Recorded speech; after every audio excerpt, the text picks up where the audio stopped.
C'est délicieux. C'est délicieux parce que il y a cette grande machine qui s'appelle la compétition. Il y a la dureté, les génies, la monstruosité des prix. Et puis il y a une sélection qui s'appelle la quinzaine des réalisateurs, qui met en avant des auteurs, des metteurs en scène un peu pointus. Et venir là, c'est venir sans enjeu. Mais de voir l'engouement qu'il y a autour, la qualité des critiques que j'ai lues ce matin, j'ai quand même tourné 90 films. Et c'est bouleversant. Bouleversant, ouais. Il est rigoureux.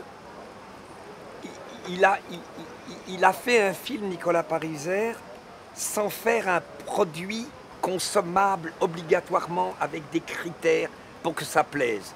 Il a fait son film et coup de bol, son film crée quelque chose, un événement, une adhésion et un emballement de certaines critiques.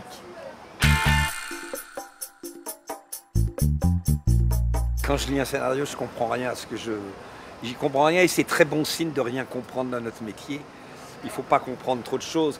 Il n'y a pas à comprendre. Mais moi, je l'ai fait parce que le metteur en scène m'a séduit. Parce qu'il venait prendre des petits chocolats à la mairie du 18e, au café de la mairie. Et on prenait des chocolats et il ne me parlait pas de son film. Et ça, c'est toujours hyper bon signe. Quand les gens, parce que finalement, nous, c'est merveilleux d'avoir la chance d'avoir un metteur en scène qui vient pour te parler d'un film et qui reste avec toi le matin, c'est déjà, t'évites la solitude. Tu as un gars qui est là 1 heure avec toi. Et c'est le fait de sa présence, de sa non-insistance. Mais j'avais vu son premier film que j'avais trouvé singulier, étrange, singulier. Mais je ne suis pas un cinéphile, donc je n'ai pas d'opinion. Mais je ne mesurais pas... Bon, j'ai vu à quel point c'est écrit. J'ai rarement... c'est vraiment extrêmement bien écrit. Qu'est-ce qu'il dit? Pariser dit que l'exercice de cette fonction les rend bêtes. C'est ça que ça dit. Mais c'est pas didactique, c'est pas à charge, c'est pas une caricature du monde politique. Mais il a l'air de dire quand même, la première phrase qui, moi, m'a bouleversé dans ce film, c'est « Bon, je vous ai fait venir, madame la philosophe », et la jeune fille merveilleuse Anaïs de Moustier dit « Mais je ne suis pas philosophe. »« Ah bon, vous n'êtes pas philosophe ?»« Non, j'ai fait des cours de philosophie, j'ai donné des cours. » Bon, j'adore cette réplique. Vous vous y connaissez un peu, alors? Oui, c'est ça, un peu. C'est admirable comme truc. Vous vous y connaissez un peu. Bon, alors je vais vous essayer de vous expliquer ma situation. J'arrive plus à penser. Vous voyez ce que je veux dire? Non, je vois pas trop bien. J'arrive plus à penser. Avant, j'avais des dizaines, des cinquantaines d'idées par jour. Je travaillais dans la publicité. Et depuis que je fais de la politique, je réalise que depuis 20 ans, bon, mais c'est très étonnant. Il écrivait les dialogues, il écrivait les discours. Et pour la première fois, tu vois un film de quelqu'un qui va parler d'un milieu qu'il connaît. Il connaît le milieu politique. Il ne le caricature pas, et le film n'est pas là-dessus, hein, sinon ce serait rasoir. Il ne le caricature pas, mais voilà le cinéma qui vient révéler du réel. Et c'est un film qui n'a pas l'ambition de coller à des recettes. Il ne colle pas à des recettes, et il y a un engouement. Ça, c'est formidable. Donc, le milieu politique est très bien décrit, et il ose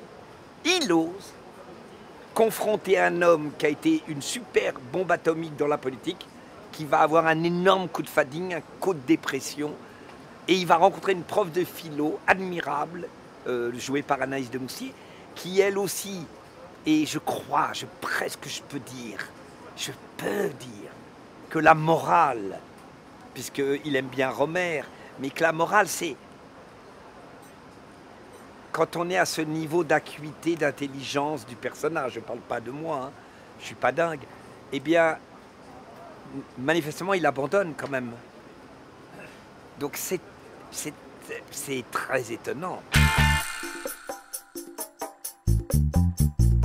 C'est des gens normaux, un peu, c'est des animaux anormaux avec un casting de normaux.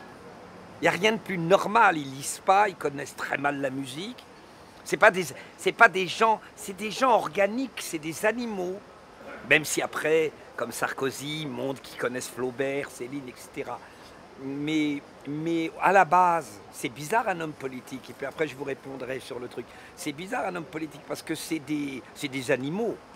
Il faut être anormal. Il faut être anormal pour avoir la prétention de résoudre le problème des gens, pour avoir envie d'avoir la haine des gens sur soi, ou l'amour immodéré, les passions tristes qui doivent essayer de gérer tous ces trucs-là.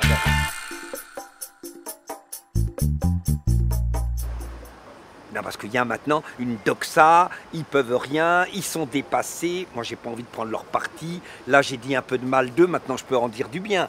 Je vais en dire du bien dans le sens où le lieu commun de dire qu'ils sont incapables, pervertis, c'est totalement faux. Ils sont névrosés, mais pas pervertis. Ils sont névrosés parce qu'ils ont une capacité à fuir dans le divertissement pascalien de la puissance et du pouvoir pour oublier leur vie abyssale pascalien, comme nous tous. Ils ne sont pas pires. Mais le côté c'est tous des pourris, c'est bidon. Ils ne sont pas tous pourris du tout. C'est des saints même. Les politiques, c'est des gens saints. Je veux dire au sens Saint François d'Assise. C'est des saints. Moi je dis névrosé, mais on pourrait dire aussi mystique. Le mec a copié toute sa vie à vouloir s'occuper des problèmes des gens. C'est hallucinant. C'est bizarre. Voilà.